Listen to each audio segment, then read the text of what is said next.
Okay, we're coming to the third parak of Masechet Sanhedrin in Daf Chav Gimel. As an hakdama, as an introduction, the Masifta Gemara, when it starts off, it says that this parak will be dealing with 5 subjects primarily. Subject number 1: how do we choose judges to judge in a court case when two litigants, two balei din, two people who have a court case? How do they choose judges for themselves? So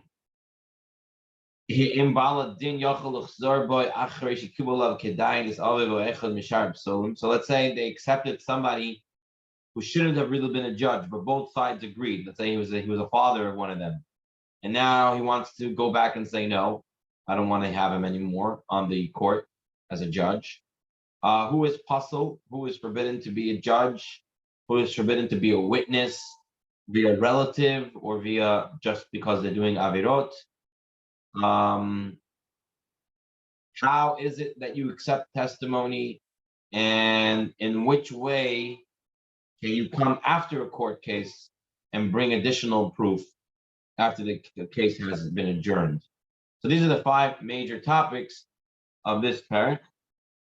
And let's start off the parak together. We're going to start with the Mishnah. The Mishnah starts off, Dinei mamanot bishlosha.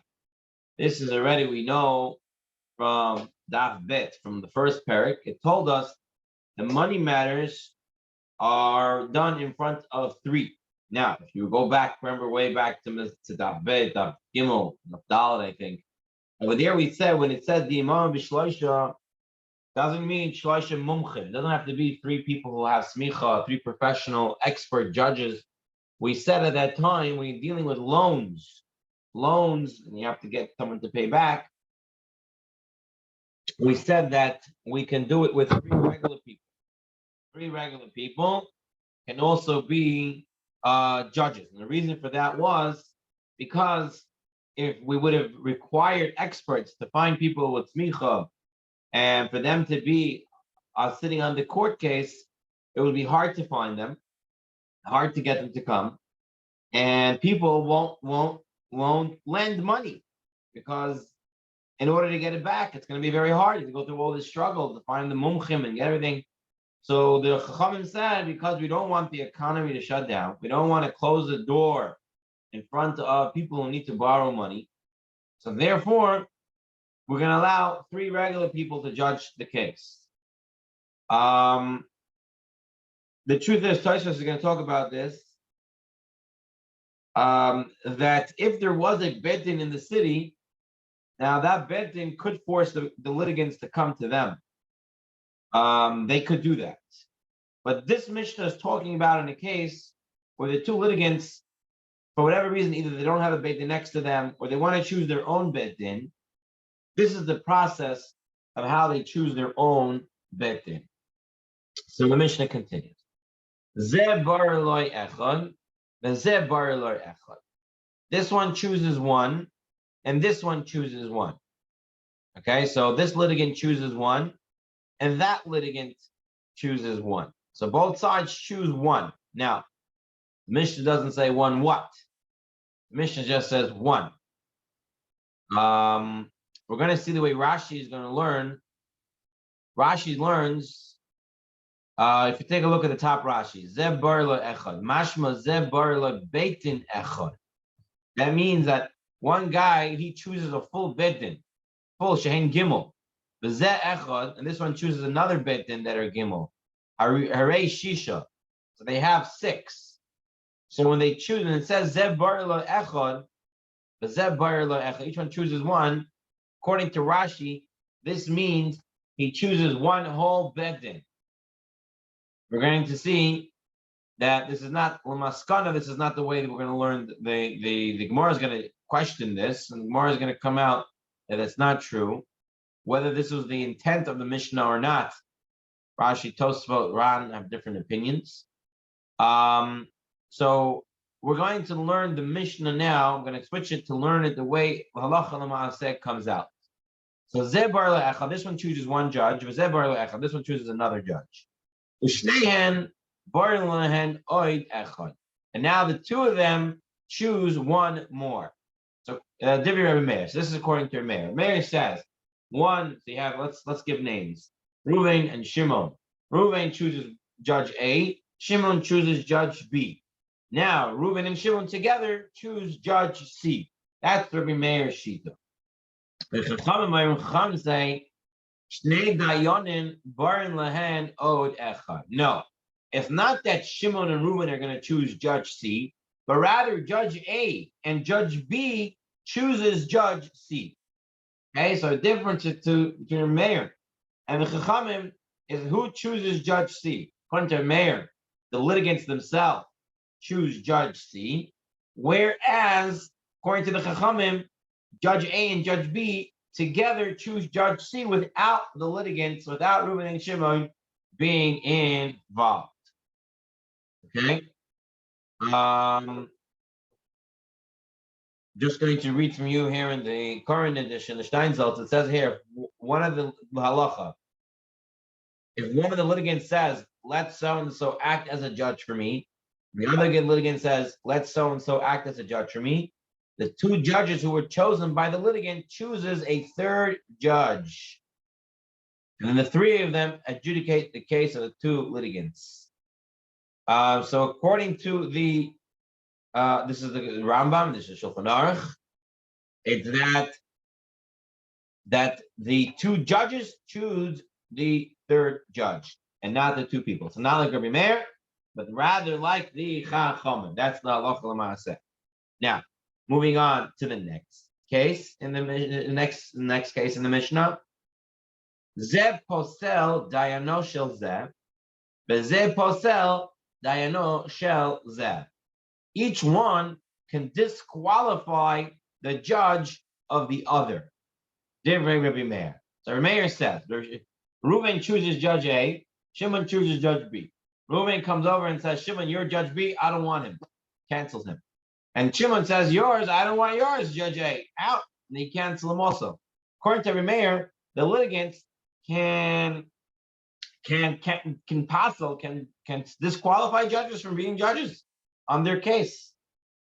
I'm gonna have to. Gemara's gonna work through this. We're gonna go through this piece also in the Gemara today. Divrei Rebbe Meir.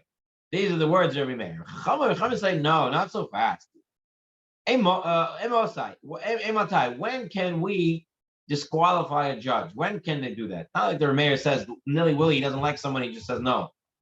This man shemevi aleihin raya shehen krovin o pesunin. It's when they can bring a proof that the judge is either a relative to one of the litigants, one of the Balei Din, or Pesulin, or he is puzzled, right? If he's doing any averot that Chayav Karet, right? They already considered pasul. Any karet or any type of averah, they considered pasul. Shem pasulin. Here in Yud in the here he brings Shavru avirah shechayev aleim malkos or karet or mitat betin. If they do any avirah that you get malkut, karet or mitat bedin, this is considered already posel. He's already considered a pasul.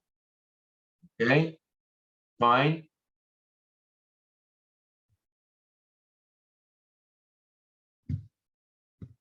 So that's the time when you can cancel out a judge, he said. Aval im hayu kesherim or mumchin mipi beitin, if they were kosher or they were mumchin, they were expert judges from beitin and a yachol leposelan. So Chachamim is saying, if there's no inherent reason why they can't be judges, then you cannot be posel them. Then they remain judges. So Rabbi Meir and Chachamim in this case, Rabbi Meir says each one can passel the other's judge. Chachamim say you can only passel a judge if there is an inherent reason to passel them. Either they're a karav, they're relative to the litigants, or they're a pasul, or they're not supposed to be judges. The Mishnah now gives a third law. The third law is Zeh posel edav shel zeh. V'zeh posel edav shel zeh. This one can disqualify his witnesses, and that one can disqualify his witnesses. Rabbi Meir. So Meir says just as you can do by the judges, he says by the witnesses too. You can just cancel out witnesses. The witnesses come, I disqualify them. They're no good. Bye bye. Rabbi Meir. So Rabbi Meir. Chachamim say, Ematai. When is this that you can disqualify a witness?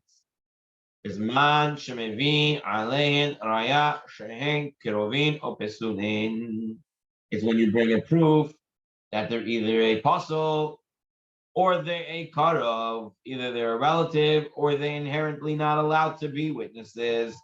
Aval im hayu kesherin, but if they are kosher, then how can you come by and disqualify them?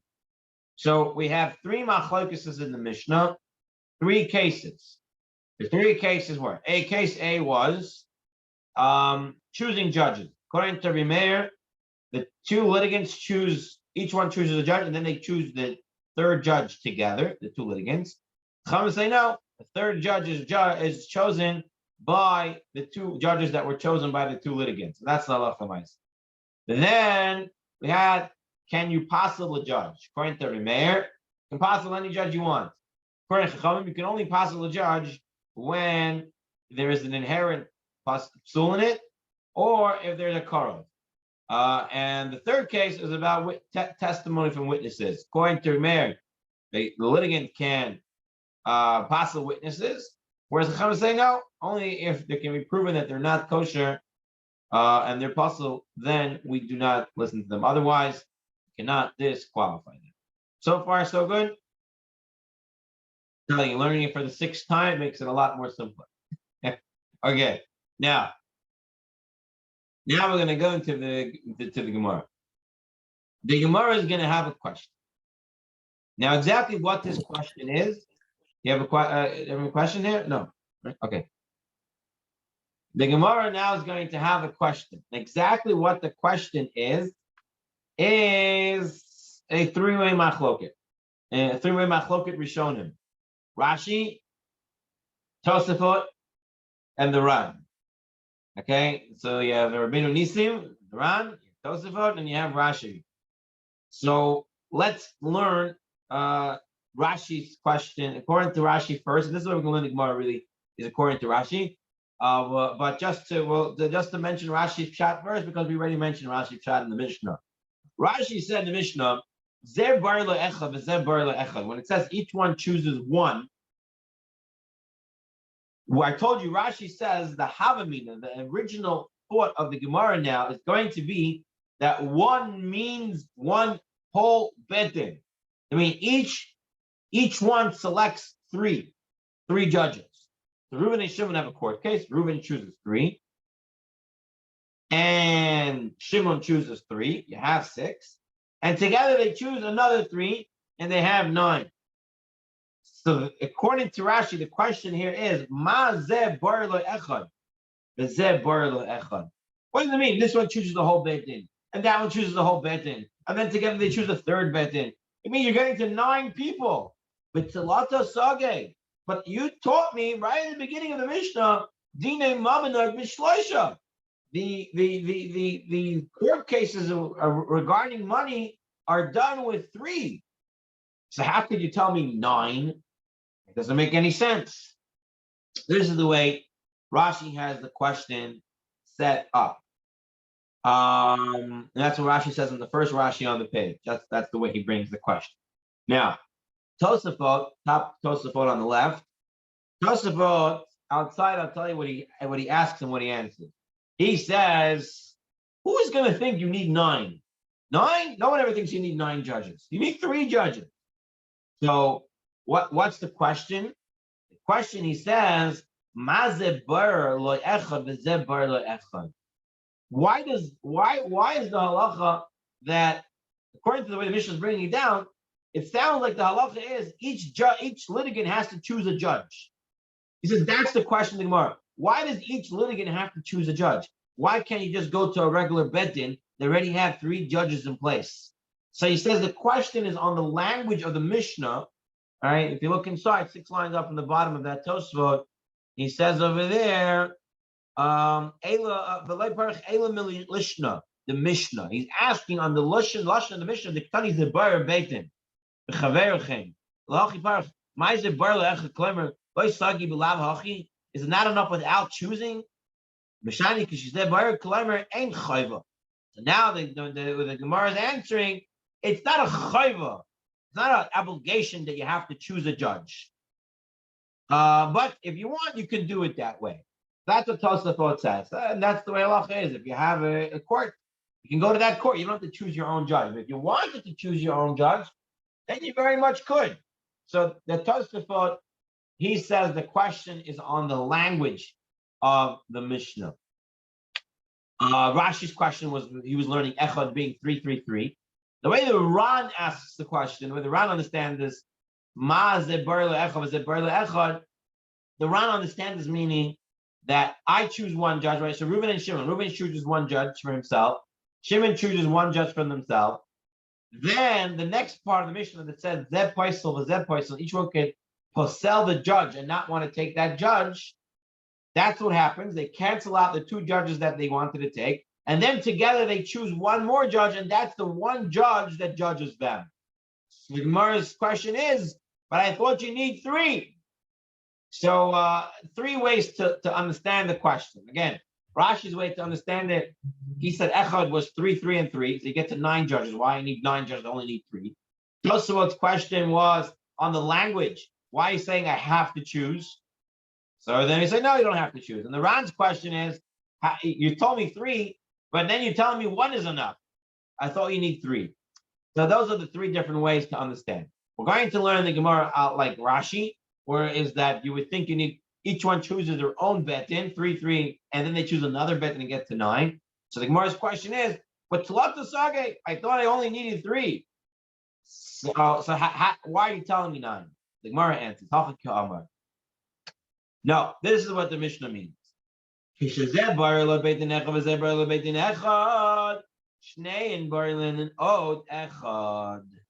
means when they select one for each one, and then each one passes their betin. And then they choose a third betin. Okay, so the way we were learning up until now in Rashi was 3, 3, and then they together add another 3 to get to 9. The Gemara, according to Rashi, is answering no. When it says he chooses 3, and then Reuben chooses 3, and Shimon chooses 3, that means that Reuben passes Shimon's 3 judges, says I don't want them to judge the case. Shimon passes his 3 judges, I don't want them. So now they go ahead and they choose 3 judges together, and then they end up with only 3. This is the way Rashi wants to understand it. But now you're telling me, remember the whole cases of Mammon. The whole case is about monetary. The main cases of monetary is what's known as loans. Loans. You have a creditor and you have a debtor. Someone who owes a debt, and a debtor, and someone who is a creditor. In the lashon of the Gemara, it's the malva and the loiva. The malva is the one who gives the money; he's the creditor, and the loiva is the one who borrows. Okay. Now, the Gemara says, is it really true that the loiva, the person who borrows, can he passel a betin? Can he passel a judge? Listen to the Gemara. The Gemara says, loiva motzi me'akev. Is it true that a loiva, a borrower, can he passel a betin and say, I don't want to go to your betin? Tell the malva, I don't want to go to your judges. Well, I'm Rabbi Elazar. Rabbi Elazar says, lo shanu ela malva. They taught this only by a creditor. A creditor can say, I don't want to use your judges. But a loiva, a person who borrows, kofin otov edan be'iro. You force him to come to where you want him to come. You cannot force a creditor. If you look down in note 11, in the art school, in note 11, and you see he has the pasuk from Mishlei. It says there, pasuk, Eved loveh le'ish malveh. A person who borrows money from someone becomes a servant to him, becomes a slave to him.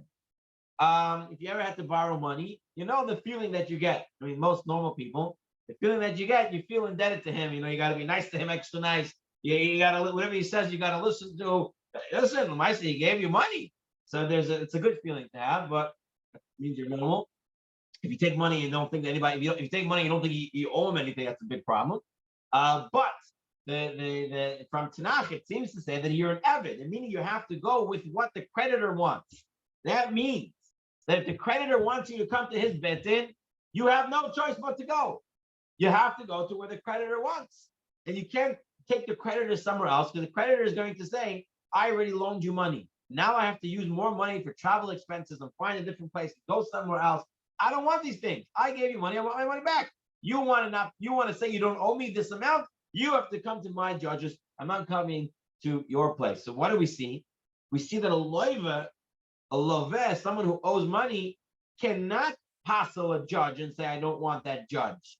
Only the malva has that ability. How could the Mishnah say, the way Rashi is learning up the Gemara, how could the Mishnah say that he passes his whole betin, it passes his whole betin, and then they choose their own? You cannot, a loiva cannot passel anyone. So the Gemara answers now a different answer.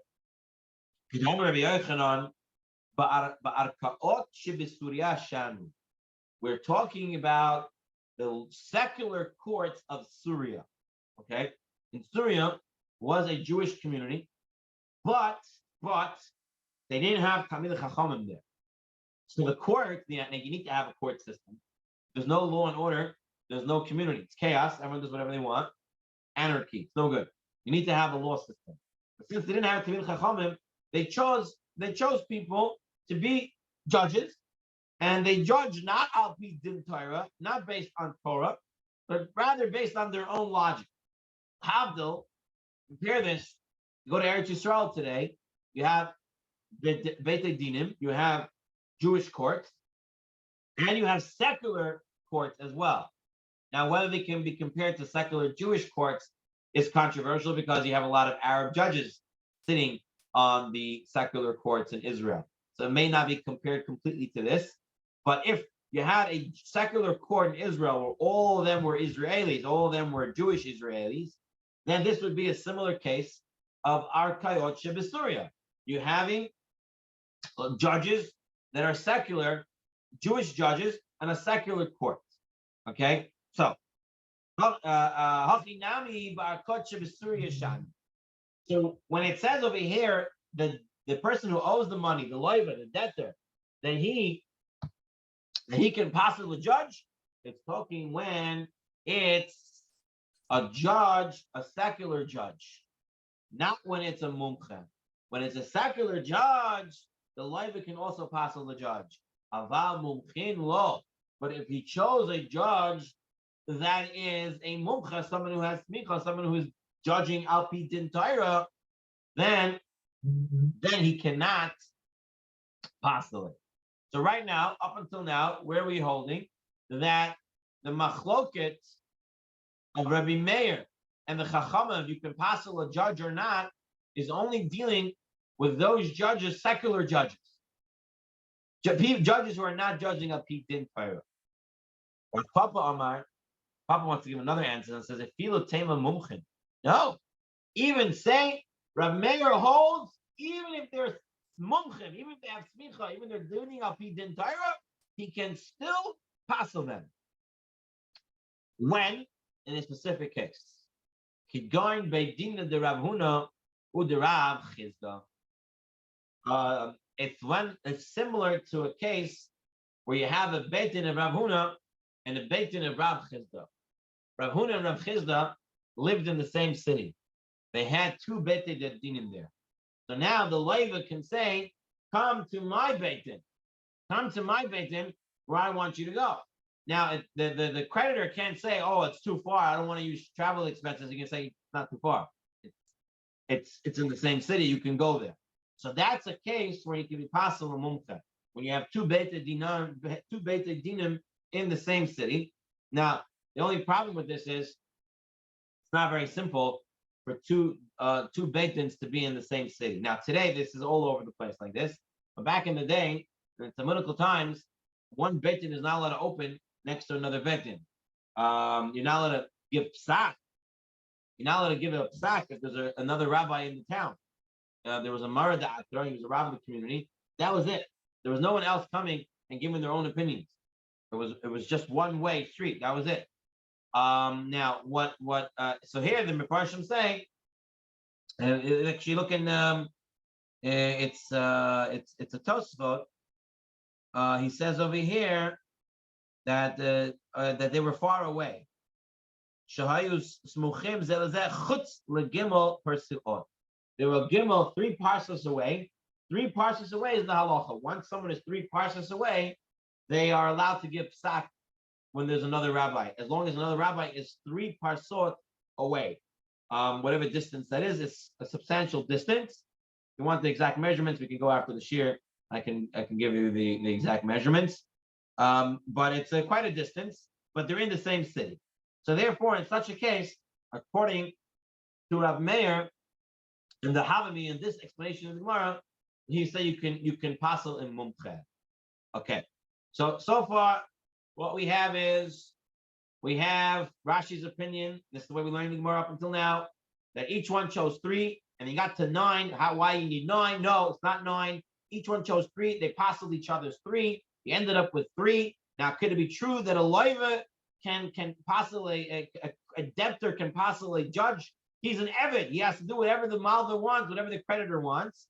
Oh no, we're talking about judges that are secular. But if it's a mumcha, he can't. Papa says no. Even a mumcha, you can in a case if there were 2 beitins in the same city, 3 parsot away. Now, the Gemara is going to say that this whole thing is not the right way to learn. Tanan. Learn to the Mishnah. The Chachamim further in the Mishnah, if you look at the next sentence of the Mishnah, the Chachamim say, Shnei Dayonin, the 2 judges, Barin Lehen Od Echad, choose a 3rd. And if you think it's like what we're thinking up until now, Kidakarminon Betin, that you're choosing a whole Betin, that each one chooses a whole Betin. Betin Batar de Psali Lahu, Azlu Varu Lahu Beidina Achrina. The Gemara's question is as follows.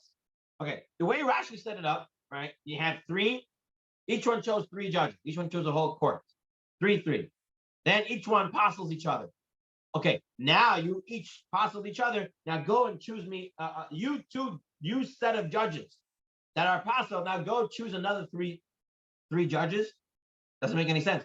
You just parcel them. Why would you take judges who you disqualify and ask them to choose for you another 3 judges? That's what the Chachamim say. The Chachamim say they would choose. So why would I want those who are disqualified to choose for me another 3 set of judges? But mazeh bar lo echad, mazeh bar lo echad. What is it? What does it mean in Mishnah that they select themselves 1 court and 1 court? They each have to make their own selection. Doesn't make any sense. Why they have to choose a whole court and then each one has to reject the other's court? Why do you need all this? He chooses one and he passes it. Why are you going through this whole process of choosing a whole court and then disqualifying them? Rather, what did the Mishnah want to learn?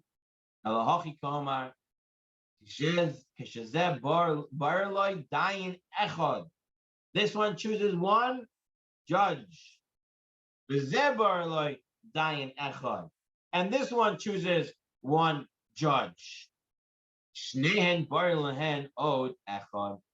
the 2 of them, according to every mayor, the 2 people, Reuben and Shimon, would choose Judge C.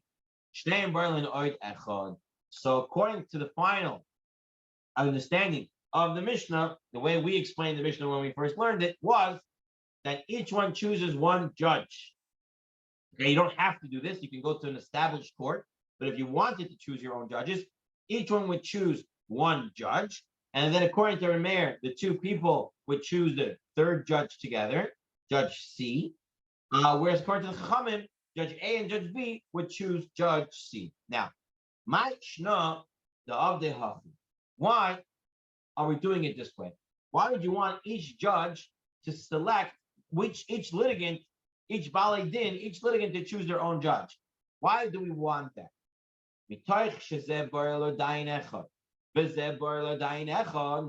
Because since each one chose his own judge, what will happen? And then they chose the third one also. Yatsa hadin le'amito. The din, the halacha, the real psak is going to come out very correct because each one has their own judge on the bench. Okay? Each one has their own. It's going to come out. If you look at Rashi, the Tziti Bali Din and the Sabra Chayev, Hare Ani Ba'atzmi Beratia Echad, Im Yochel Lahapach B'schuti, Hayem Lahapach, V'Hadayonin Ba'atzman, Doichen Datan Lahapach B'schut Shtein, Ipnei Shtein Bererim. So Rashi explained, what does this mean? The guy who chose his judge says, I wouldn't have lost if it wasn't really the truth that I should lose, because I have a judge on the bench. He is working for me. If he's working for me, he would try every way to make me win.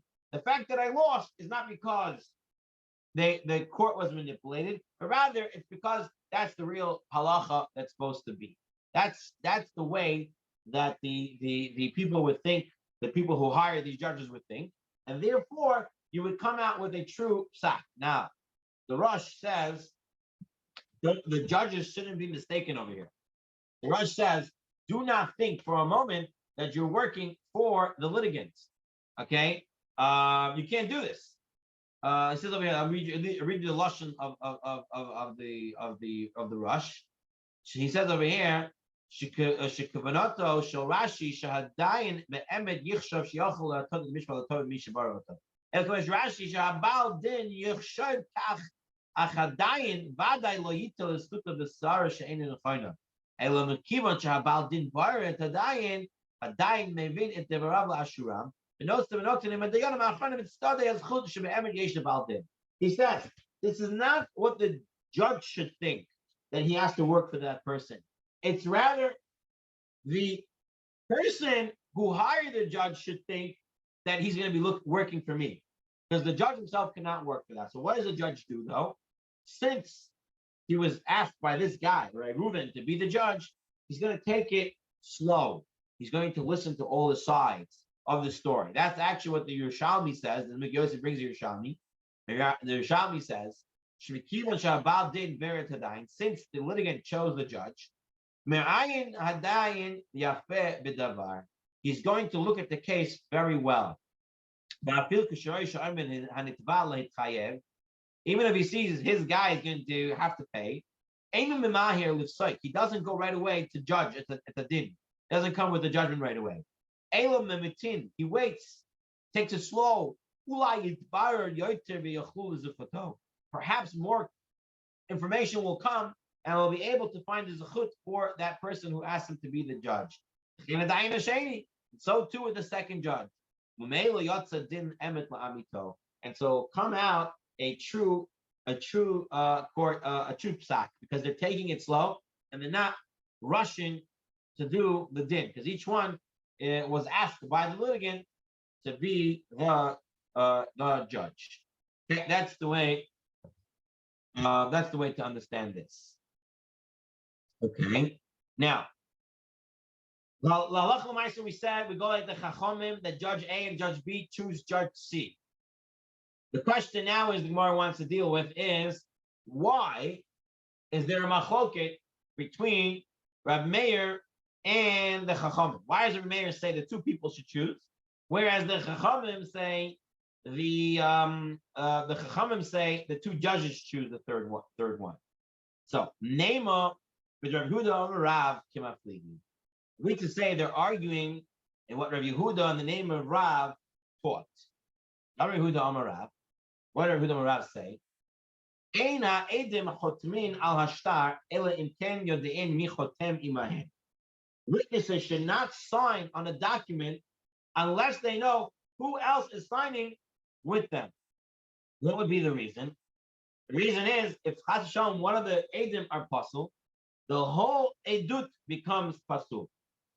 If, let's say, 10 people were giving testimony, and one of them is a pasul, for whatever reason, the whole testimony gets disqualified. You don't want to be on a document with a disqualified person, right? You don't want to be a signature on a document with someone who's a Rasha or someone who's a Posel. You don't want to be on that document. It's embarrassing. Now, whether this is Me'ikr Hadin or an Eitzah Tova, whether this is a good advice or an actual halacha that you're not allowed to sign in a document until you actually see who else is signing, actually a machloket rishonim. According to the Rosh and the Rif, it is an Eitzah Tova, the Enamin Hadin. It's only a good advice. It's not halacha l'maaseh. You could sign on a document even if you don't know who everyone else is. Halacha l'maaseh, according to the Rosh and the Rif. There are other opinions. Got Oshri that he says that Mikra Din you should not sign until you actually know who's signing there. But if you did, with the Avad, it's okay that you did. But you shouldn't do it from the start. So there is a machlok rishon whether this is just an eitzah tova, a good advice, or it's actually an ikr hadin.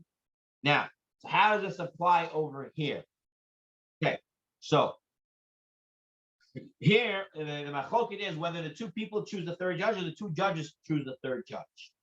So according to Rav Meir, the two people choose a third judge. Rav Meir, lately the Rav Yehuda Amarav. He doesn't hold the Yehuda Amarav. He doesn't. He says, I don't care. We don't care if judges, what type of judges sit on the same bench or not. Who cares if he's a pasul, he's not a good guy, or he's not? You both sit on the same bench. Doesn't make a difference. He doesn't hold the Yehuda Amarav. You have to look at all who else is signing. He says, I don't care about that. You don't have to know. Therefore, the two people can choose the third judge, and the two judges don't have a say in who the third judge is. It's just rather the two litigants, Reuben and Shimon, choose the third judge together, and we don't care about what the other two judges say because he doesn't care, because he says we don't hold this Yehuda Marav, you have to know who else is sitting there. The Rabbanon ain't Yehuda Marav. They say no. The Dayanim have to choose the third judge. The two judges have to choose the third judge because they do care, because we have to care who is sitting on the same bench with you, who's signing on the same document as you. You have to know who they are. And if you don't know who they are, that's a problem. And you can't do that. Now, so you have Rav Meir doesn't hold Yehuda Marav. He says you don't care who's on the document. And anyone can be there. But the Rabbanan do hold the Prince of Yehuda named Rav. They say, therefore, the Judge A and Judge B have to choose Judge C. Now, the only question on this is, and this is note 24 in the Art Scroll, he asks a good question over here. He says, okay, you're telling me Judge A and Judge B have to choose Judge C. What about Judge A and Judge B? They themselves, each litigant chose their own judge. And now they're sitting together. They didn't know who they're sitting with. So Judge A and Judge B, shouldn't they also not sit together? So he says the truth is that when he chooses Judge A, he chooses Judge B, Judge A and Judge B look at each other and they can agree or not to sit together. Okay? And if they don't, they just back up. Otherwise they go ahead. If they don't want, they don't have to sit together. And then he finds someone who he wants, and then Judge A and Judge B choose Judge C together. Once Judge A and Judge B agree to each other, then they choose Judge C together. That's the way the Rabbanon, the Chachamim would hold. Anyone, someone had a question on that part? Yes, hi. Why should there be a concern, like if there's somebody who chose you as a judge, and you're worried who the third judge will be? If there is already a set of judges in that city, you already know all of them are adequately on the have the appropriate status to be a judge. So your question more is why would you choose your own judges versus going to the judges of the city? No. Why are you concerned as a judge? If somebody chose me and the other litigant chose a second judge, why do I and him have to choose a third judge? Because you're worried that he's going to choose the guy sitting on the bench on Queens Boulevard as the third judge. You don't want to sit with him as the third judge. I thought the judges are from a pool that they are all judges in that city. That's what happened when you came on a few minutes late. So we said, we said in the beginning, when it comes to Dinei Mamonot, we said way back on Daf Bet, Daf Gimel, and Daf Dalet, we said because we don't want the lenders to be closed off, We don't require them to be expert judges when it comes to loan cases. It can be anybody.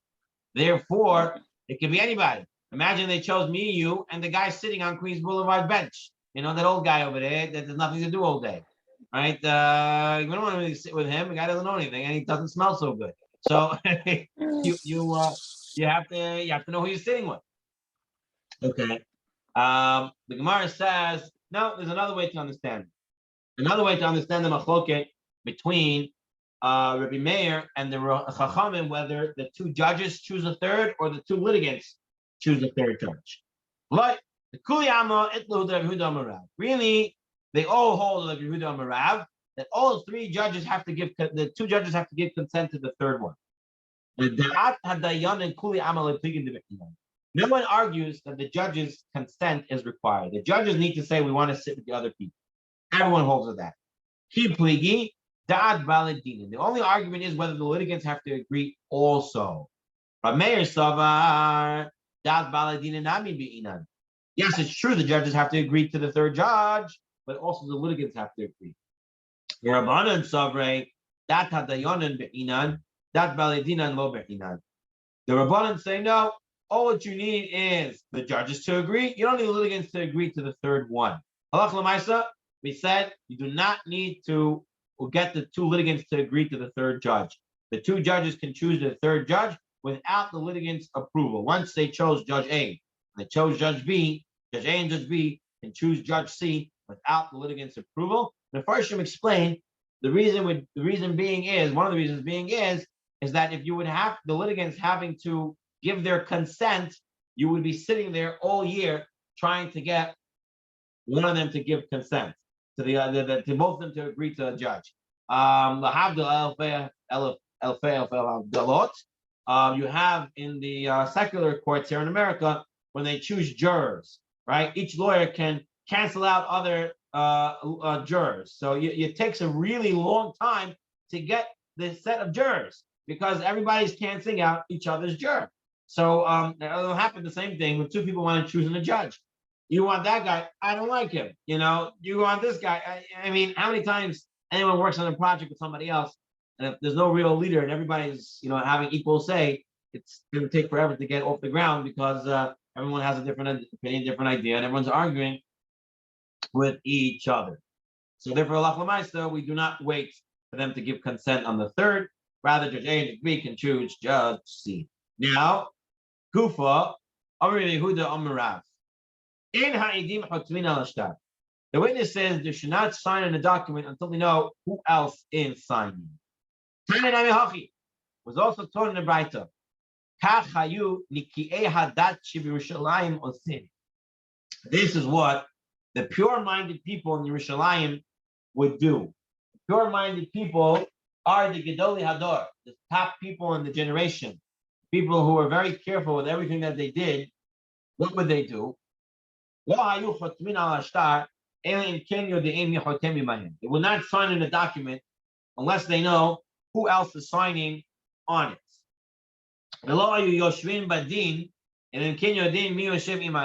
not sit as judges unless they knew who else was sitting with them.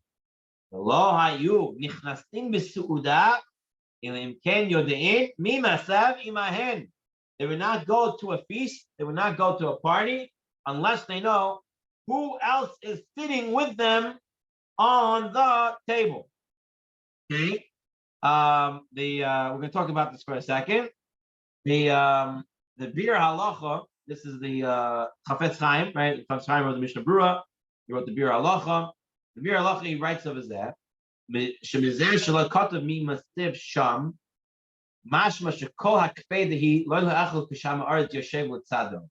Aval svivo hayoshim mehem tamei chachamim v'yesh kama ha'aretz v'suda ein kpeda. The Mishnah Berurah, the Hilchah Berurah, he brings the Bir Halacha. He explains this problem. He says the whole problem here is for a Talmid Chacham to sit at a party next to a Amoritz. But if he's sitting at a party and there are Amoratzim also at the party, that's fine as long as he's sitting next to other Talmidei Chacham. Genai hu le'sev etzel Amoritz b'suda. Shdafka etzel Amoritz u'genai.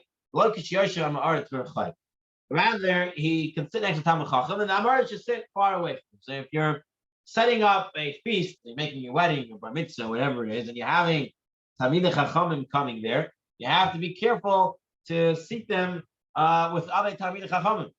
Otherwise, if they're sitting with Amaritsim, people who are really not, Torah inclined, they shouldn't really sit there. It's not coveted for them to sit with Amaritsim. Now, I heard people take this to an extreme, and even if they're not Talmidei Chachamim. I was told recently that someone told me that they were making a wedding, and before the wedding, like the week before, people were calling them and telling them, make sure you don't sit me with this guy, you don't sit me with that person, you don't sit me with that, and you only sit me with this person. Yes, So nowadays the checklist changed a bit. the checklist changed. Now what is it? It's status of money? What is it? I don't know, but it changed drastically. So apparently people do this. They call and they say, don't put me with that person, don't put me with this person, put me with this person, and put me with that person. There is something to that. I hope it was done for the right reasons. Now, just to say, in the early 1920s, 1930s, here in the United States, the majority of Jews were Ashkenaz. There were very few Sephardic Jews at the time. There were some Sephardic Kehilos already back from 1770s already, 1800s. There were small Sephardic communities. But the majority of Jews at the time, in New York at least, were Ashkenazim, mostly from Germany and Russia. And they were not so religious, unfortunately. They were traditional, not a lot. They weren't Reform and conservative as much, but they were traditional, and whatever that means. And when they used to have weddings and stuff, they used to invite the Rabbanim, they used to bring the Rabbanim, put them on the table, and put all the rabbis on the same table. What they did was, what did they do? They took the mechitza and they put it around the rabbis. And the rest of the people, man and woman, everyone was sitting together doing whatever they want, and the rabbis were behind the mechitza. It's a true thing. I'm not making it up. It's true. They used to put the rabbis behind the mechitza. This way, they wouldn't have to see anything that they knew they were doing wrong, and they had them sitting by their own sit with that. Baruch Hashem, today that already doesn't exist anymore. They don't put the rabbis behind. Now they sit them normally, but you still have to be careful. As a piece of practical advice, if you ever find yourself at a wedding and you find yourself sitting on a table that you feel is not up to your cover, okay, you feel you're sitting at a table that why would they put me here? And it kind of feels bad. And now I'm not saying they should have done that to you, and they should really people. I'll tell you, it's one of the most challenging things in making a simcha. I remember from watching my parents when they would make our weddings, they really lost here on trying to figure out who to sit with who. It was a whole science. They had the tables, the placements, and they were trying to figure out who goes where, who doesn't go where, and they're hoping no one's going to complain in the end. So there's this whole science to it. But if one person ends up in a seat that doesn't seem to be according to his station in life, he should have sit with better people or sit closer to the Chatan and Kala, and he's not. How do you deal with it? Practically advice, this is what I would suggest. I've used it before to myself as well, and it works very well. What is it? You tell yourself, why did I come to the wedding? Did I come for my honor, or I came to be Sameh Hatan V'Kala?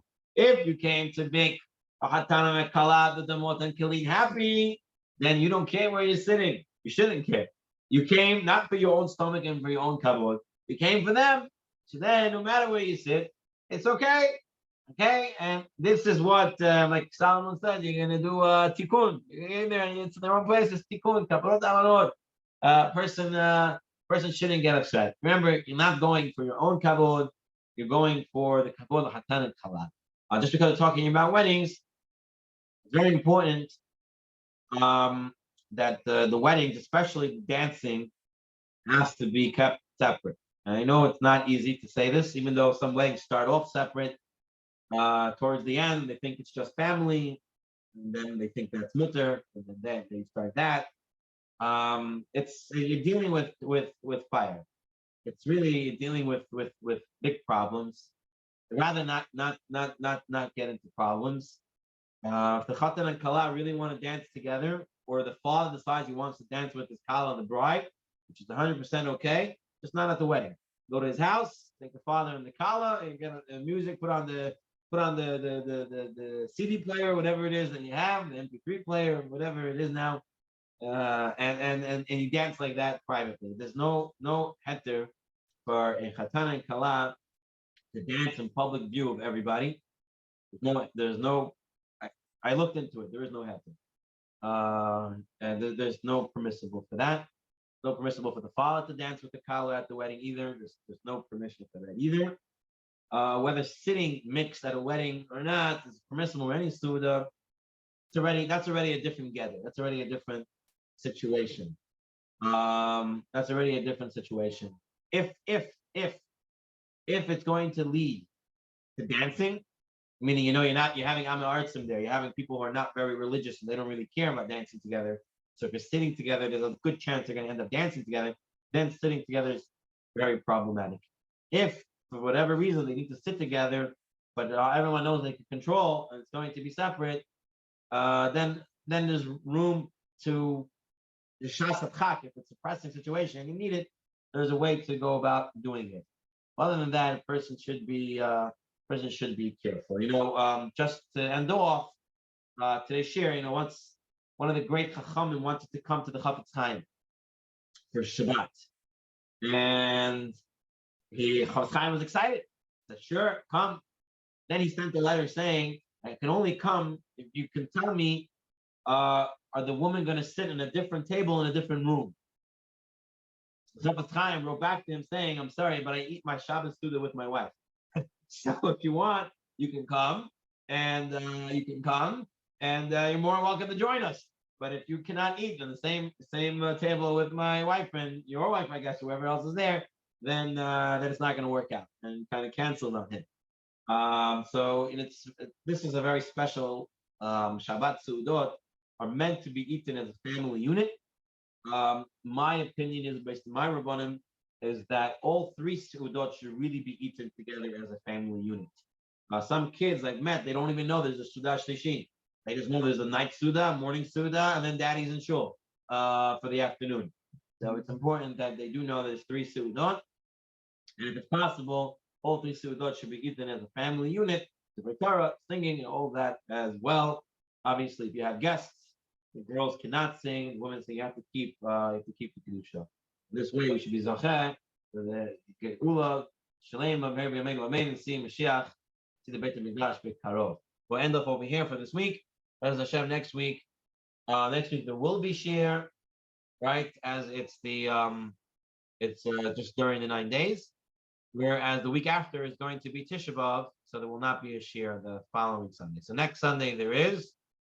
Following Sunday, with Tisha B'Av, there will not be shir. We're going to have to figure out how we're going to do that shir, though. We're going to have to figure out, because we're going to be behind that.